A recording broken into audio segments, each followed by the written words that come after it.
ತಂತ್ರಜ್ಞಾನದ ಬೆಳವಣಿಗೆಯಿಂದಾಗಿ ಎಲ್ಲವೂ ಯಂತ್ರಮಯವಾಗಿ ಬೀಸುವ ಸಂಸ್ಕೃತಿ ಮರೆಯಾಗಿರುವ ಸಂದರ್ಭದಲ್ಲಿ ನವಕಂಕರಿ, ಅಳಗುಳಿ ಮನೆ, ಪಗಡೆಯಾಟ ಇನ್ನು ಮುಂತಾದ ಕೊಲೆಸ್ಟ್ರಾಲ್ ಕಡಿಮೆ ಮಾಡುವುದು, ಹೃದಯದ ಆರೋಗ್ಯ ಕಾಪಾಡುವುದು, ಮೈಗ್ರೇನ್ ಮತ್ತು ಖಿನ್ನತೆ ನಿವಾರಿಸುವುದು ಮುಂತಾದ ಅನೇಕ ಆರೋಗ್ಯ ಪ್ರಯೋಜನವನ್ನು ಹೊಂದಿರುವ ಧಾನ್ಯ ರಾಗಿ. ಇಂತಹ ರಾಗಿಯನ್ನು ಸಂಸ್ಕರಿಸಿ ಶುದ್ಧೀಕರಿಸಿ ಹಿಟ್ಟು ಮಾಡಿದಾಗ ಅದರಲ್ಲಿರುವ ಅಮೈನೋ ಆಮ್ಲಗಳು ದೇಹಕ್ಕೆ ಸುಲಭವಾಗಿ ಲಭಿಸುತ್ತವೆ. ಹೀಗಾಗಿ ರಾಗಿಯನ್ನು ಹಿಟ್ಟು ಮಾಡಿ ಬಳಸುವುದು ರೂಢಿಯಾಗಿ ಬಂತು. ಈ ಹಿಟ್ಟು ಮಾಡುವ ಪ್ರಕ್ರಿಯೆಯೇ ಮತ್ತು ಅವರಿಗೆ ಗೌರವ ಕೊಡೋದು ಆಗಬೇಕಾಗಿದೆ. ಇವತ್ತು ಪ್ರತಿ ಸಂದರ್ಭದಲ್ಲಿ ಕೂಡ ನಾನು ಬಂದಾಗ ಹೇಳ್ತೀನಿ, ನಮ್ಮ ಜೊತೆ ನಮ್ಮ ಮಕ್ಕಳನ್ನು ನಾವು ಕರ್ಕೊಂಡು ಬರಬೇಕು.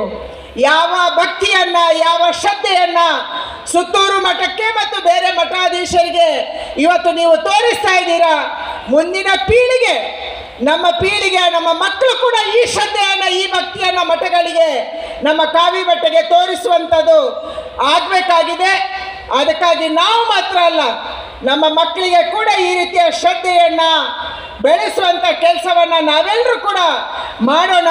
ಇದೇ ನಾವು ಸಲ್ಲಿಸುವಂಥ ದೊಡ್ಡ ಸೇವೆ ಈ ರಾಷ್ಟ್ರಕ್ಕೆ ಅನ್ನುವಂಥದ್ದನ್ನು ಹೇಳಿ, ನಿಮ್ಮೆಲ್ಲರಿಗೂ ಕೂಡ ಸುತ್ತೂರು ಜಾತ್ರೋತ್ಸವದ ಈ ಸಂದರ್ಭದಲ್ಲಿ ಈ ಒಂದು ಮಠಕ್ಕೆ ಶ್ರಮಿಸಿದಂಥ, ಈ ಮಠವನ್ನು ಬೆಳೆಸೋಕ್ಕೆ ಕಾರಣೀಕರ್ತರಾದಂಥ ಹಿರಿಯ ಸ್ವಾಮೀಜಿಗಳಿಗೆ ಮತ್ತು ಶಿವರಾತ್ರಿ ದೇಶಿಕೇಂದ್ರ ಮಹಾಸ್ವಾಮೀಜಿಯವರಿಗೆ ನಾನು ನಮನಗಳನ್ನು ಸಲ್ಲಿಸಿ, ಖಂಡಿತವಾಗಿ ಈ ಮಠವನ್ನು ಯಾರು ಬೆಳೆಸ್ತಾರೆ, ಮಠವನ್ನು ಭಕ್ತರು ಬೆಳೆಸಬೇಕು, ಭಕ್ತರನ್ನು ಮಠ ಬೆಳೆಸಬೇಕು. ಒಂದು ಪರಸ್ಪರ ಪೂರಕ, ಇದು ಪರಸ್ಪರ ಒಟ್ಟಾಗಿ ಸಾಗಬೇಕು. ಅದಕ್ಕಾಗಿ ಇಷ್ಟೊಂದು ದೊಡ್ಡ ಪ್ರಮಾಣದ ಭಕ್ತರು ಇವತ್ತು ಸುತ್ತೂರು ಮಠಕ್ಕೆ ನಡ್ಕೊತಿದ್ದಾರೆ. ಹಾಗೆಯೇ ಇವತ್ತು ಉಡುಪಿಯ 8 ಮಠಗಳಿಗೆ ನಡ್ಕೊತಾ ಇದ್ದಾರೆ. ಆ ಕಾರಣಕ್ಕಾಗಿ ಇವತ್ತು ಎರಡೂ ಸ್ವಾಮೀಜಿಯವರು, ಪೂಜ್ಯ ಸ್ವಾಮೀಜಿಯವರಿಗೆ ಬಹಳ ನಮಗೆ ಹೆಮ್ಮೆ ಅಂದರೆ, ಜಾತಿ ಇಲ್ಲ, ಧರ್ಮ ಜಾತಿ ಈ ಎಲ್ಲ ಎಲ್ಲೆಯನ್ನು ಮೀರಿ ಎಲ್ಲರಿಗೂ ಕೂಡ ಸೇವೆ ಮಾಡುವಂಥ ಒಂದು ದೊಡ್ಡ ಮನಸ್ಸು ನಮ್ಮ ಸ್ವಾಮೀಜಿಯವ್ರದ್ದು. ಅದಕ್ಕಾಗಿ ಇವತ್ತು ಸೋದೆ ಮಠದ ಸ್ವಾಮೀಜಿಯವರು ಕೂಡ ಈ ಕಾರ್ಯಕ್ರಮದಲ್ಲಿ ಭಾಗವಹಿಸಿ ನಮ್ಮೆಲ್ಲರಿಗೂ ಕೂಡ ಆಶೀರ್ವಚನವನ್ನು ಮಾಡೋದಕ್ಕೆ ಬಂದಿದ್ದಾರೆ.